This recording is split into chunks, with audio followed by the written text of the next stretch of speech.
We are all about showcasing authors and supporting authors to become authorpreneurs. Natalie McQueen and Becky Norwood of Spotlight Publishing bring to you their Authors Spotlight and expert interviews. Success as an author hinges around well-thought-out marketing, which begins the moment you put your pen to paper or begin to tap the keyboard. Their expertise guides their authors to become #1 bestsellers, yet it doesn't stop there. The book establishes expertise, builds a business, and opens the doors to being seen, being read, and then being paid for their knowledge. Listen to this informative interview by Spotlight Publishing with Natalie and Becky. Recording on.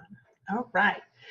What an awesome opportunity we have here today to interview you, Jana.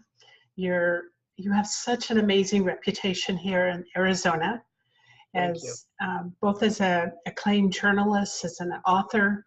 You've received a lot of awards. You've been doing some amazing things, and I also know that you're not just a one-time author, that you've written many, many different books. So introduce yourself a little bit. Tell us about this last book that you're doing. Maybe we'll kind of bring in some of the other books, but here's Jana's book, The Dead Girl in the Vacant Lot. Let's tell us about this book. The Dead Girl in the Vacant Lot is a book about sex trafficking, and it takes you inside this world. You see it through the eyes of the girls who have been entrapped in it. You see it through the eyes of an investigative reporter from Phoenix, which is my hero. Her name is Joya Bonner, and she knows nothing about sex trafficking. When this all happens, when all of a sudden there's a girl that she knows in Phoenix that goes missing. There's a girl in her hometown in North Dakota that's disappeared, and you open the book by her discovering this pitiful dead girl in the vacant lot that the police are kind of dismissed as just a teenage prostitute, and she finds that just odious on its face. And then she gets into this whole world of sex trafficking, and along the way she discovers how these things work, and what the problems are. She finds the people who are trying to help people in this situation. And then in the meantime, you're seeing the girls themselves in their own situations. You have two different girls that are, you go through their lives with them and their lives in this world. And by the end of it, you are hopefully furious that this is an incredible problem that doesn't seem to be on the front page of everybody's awareness in the country. There have been some stories about sex trafficking, but people don't seem to understand the scope of it. They still think it's something that just happens to homeless girls or poor kids or girls from Thailand or Russia. It's in our backyards. It's happening to girls that we know. And we need to be able to recognize where the problems are, and then that's how you deal with them. Absolutely. What I found amazing was you've taken so many facts and true events that's happened in the local area and put it into a fictional book. So you can't wait to see how, step by step it goes. Can you share a little bit about how you got interested in writing on this topic and why you wrote this book? Well, I got interested in this about 3 years ago when I first, someone said to me, "Aren't you upset about Backpage?" And I said, "What's Backpage?" And it turns out that Backpage.com was an internet site that was, it's a advertising site, and it turns out that that's where most of the girls that were the young girls being sold were being sold through through Backpage. And there had been efforts for the last 8 years to shut them down, 10 years to shut them down. And they had rejected all these issues, saying that they weren't trafficking, they weren't, none of this was true, this was all politically motivated, and it came home to me because Backpage.com had been created at Phoenix New Times, where I once was a partner, an owner, and an editor. I left them years before they ever created Backpage, but I still had worked with the two major principals, Mike Lacey and Jim Larkin, and knew them well, very, very well, and knew how important New Times had been as a fabulous newspaper. And now it was being sullied by this whole connection with Backpage. And so as I got into that and I got more furious reading about what was going on, then I started researching the whole issue of sex trafficking. I went to the experts, to ASU, and I went to national groups, and I went to counselors, and I interviewed a girl who had been trafficked herself when she was a teenager, who's now a middle-aged woman, and was able to relate her situation. So I started doing all that research, and the more I got into it, the more I saw that the important thing was to make people see what it really meant. You know, statistics are one thing. You know, there's an old saying that you kill 1 million people and that's a shame. You kill one person and that's a story. And so the idea of using these girls as showing how this actually happened to them, and then how they actually survived it, if they did survive it, this I thought was very important for people to understand. And I think that's one of the strengths of this book, is that people come away feeling very intimately associated with everybody involved in this book. So Jana, with your other books, because you've written The Trunk Murderess with Winnie Ruth Judd, you've done the children's book, A School Story, you've done Cattle Cage and Funeral Hot Dish. With all of those, you went traditional publishing. With this book, The Dead Girl in the Vacant Lot, you chose to self-publish. Why is that? I did that because I wanted to have complete control of the content.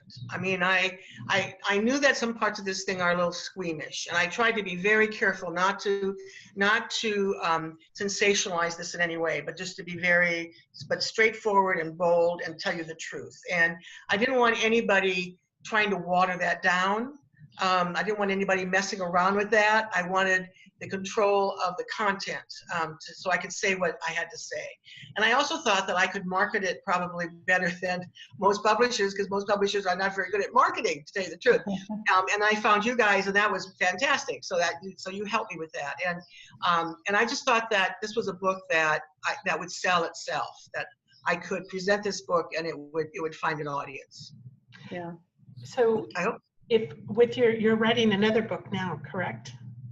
I am, and this one is a totally different kind of thing. I mean, this is a book for a family. It's a profile of a man and his art collection for a private family, and so they've hired me to do that. So that's sort of a totally different, that's almost a journalistic effort here over on the side. But then the next book I'm going to write, I want one more Joya Bonner book. She's my investigative reporter, and I want one more book. So if anybody's got a hot topic that they think Joya should get into and try to. That's awesome. We love Joya. Let me know. Yeah. I want to show the cover here. I know this cover is very meaningful, and I was wondering if you could tell the backstory of this cover. I can. I designed that cover, and when I was writing this book, you're in Phoenix, all over Phoenix in this book, and at one point, that statue, which is called Release the Fear, which stands at Central and Roosevelt, and has for a decade, it is all made up of 4,000 pounds of melted down weapons that were used in violent crimes. And my friend Robert Miley is the artist of that statue. And I used that sculpture. I used that as a clue in the book. One of the girls recognized it. Oh, I know that. We went by that. So it was like this wonderful clue. And I thought, what else could more represent something that helped you save a young girl's life than this sculpture? So I called Robert and asked him if he'd allow me to use the image, and he said, absolutely. And my friend Mike Ging, who's a wonderful photographer, retired from the Gazette, he took that picture, and the Dead Girl in the Vacant Lot name came from the book, as because Joya keeps saying it all just like that. We know the dead girl in the vacant lot. She keeps saying that over to describe this unnamed, unidentified child. And finally she says, oh my God, that could be the title of a book someday. So she makes kind of a joke about it. And then, later I said to myself, well, maybe that should be the name of this book. I mean, I did the text first, and then the book came, the book title came after that. So. And it's so powerful altogether. It is, and people see different things in that statue. Some see uplifting arms of hope and redemption and salvation, and others see reaching for justice. And so there's a lot of interpretations with that cover. I just simply love the cover. Yeah. Well, we can't wait until we hear what Joya is going to write about next. I hope so. I hope so. That's something very interesting. And I thank you for your support, and I thank you for caring about the subject, because I know both of you do. I know, but this is something that really touches you, and from the minute we've gotten to know each other, you've made that a point, that this was a subject that was very close to your hearts. And I think it's the close to the hearts of a lot of people in America that are going to pay attention. Very much, very much. And the amazing part about it is so much of it is not front page news, and so many of us are unaware of how horrible the issue is, right in our own backyards. And so this is the awareness that needs to be made for it. And your story was written in such a way that while it intertwined with what was really happening in real life, and you did it in such a beautiful manner to get the story out there. It was so well done. Thank you. We really appreciate that. I have a request of everyone who's reading this book. I'm hoping that you will read it and then pass it on, especially to a teenage girl or a teenage boy, because boys are also being trafficked. But I think if teenagers can read this kind of book and see the inside of what their life could be like, it might armor them not to be sucked into this thing, because so many innocent children are just sucked into this without ever realizing that they're on the brink of danger. I mean, they meet somebody at a mall and he becomes a benefactor and a friend, and he's cute and he's flirty and this whole thing. And the next thing you know, they're gone.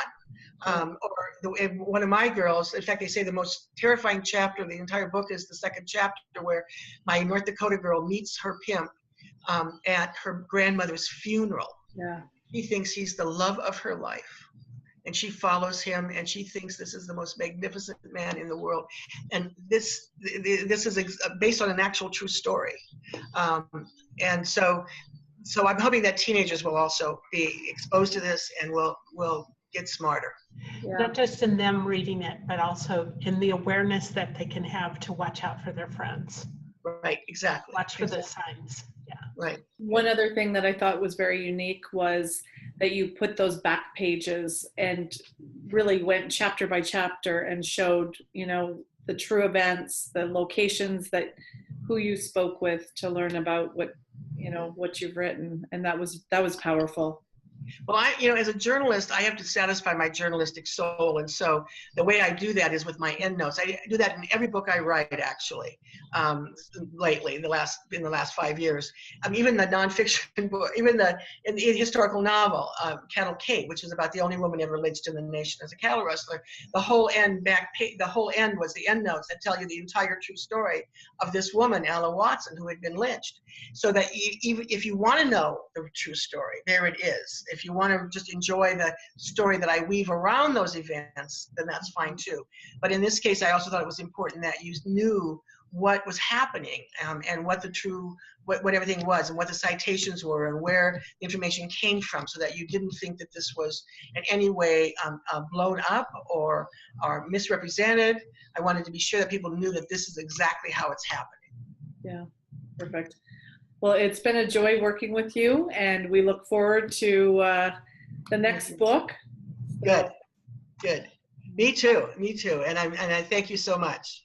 Well, and you enjoy your nice weather where you are. You're bragging about 70 degrees. I know. It's obscene to even say that to someone in Arizona at this time, so I know. Thank you so much for coming on live with us here on Facebook, and we hope the message gets out in a very powerful way. For those that are our listeners, we are this is our first of our weekly author interviews. Jana is our first one. And as we go forward, we have actually, when we started announcing that we're doing this, our calendar filled up for 4 months, just like that. So every week at 2 o'clock on Thursday, we have an author interview.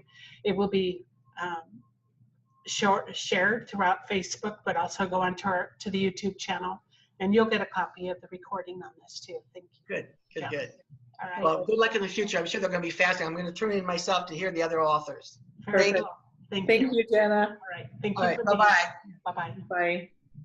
Authors hire Becky and Natalie of Spotlight Publishing for their guidance in treating their book as their business. Many authors have no idea where to start, how to market themselves, nor how to have a successful book launch reaching #1 bestseller. This often leads to discouragement and disappointment. Spotlight Publishing works with their authors to get seen, get read, and get paid for their knowledge and expertise.